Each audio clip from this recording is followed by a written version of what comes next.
أول ما يلفت النظر في مظاهرات العلويين في الساحل وبعض المناطق الداخلية هو أنه بالفعل هم بدأوا الآن السياسة من الصفر. يعني ما في أحزاب سياسية، ما في أرضية إرث سياسي جديد، بمعنى أنه يكون موجود يمشوا عليه. حتى قيادة غزال الدينية هي جديدة على العلويين، لأنه كانت رمزية ومنقسمة أساسا يعني. وبالتالي هي بداية السياسة عند العلويين من الصفر. والرمية الأولى يبدو كانت عند الشيخ غزال، وممكن يعني ممكن تبقى معه، وممكن تتطور لحالة سياسية أعلى من أنها تكون تحت قيادة رجل دين يعني. بالنسبة للطرف الثاني كمان هم مش يبدأون السياسة من الصفر، لكن هم صفر سياسة.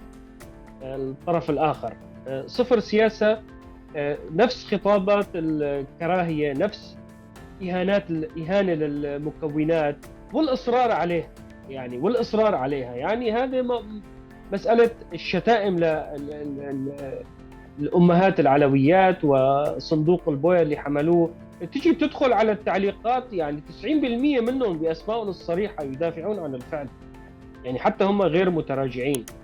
بالتالي يعني حتى ما فينا نقول انه الجولاني لا يسيطر على الشارع. يعني هو المسألة هي اعقد من هيك. يعني ما فيه يجي هو يعمل حاله حاليا مثل ما بيحب يصور حاله بالنسبة للغربيين، يعني انه هو الضمانة لضبط ضبط هذه الفوضى. هو فعلا يعني فعليا هو لا يمكن ان نضبط الفوضى لانه هو اللي خلقها، يعني هو جزء منها اساسا.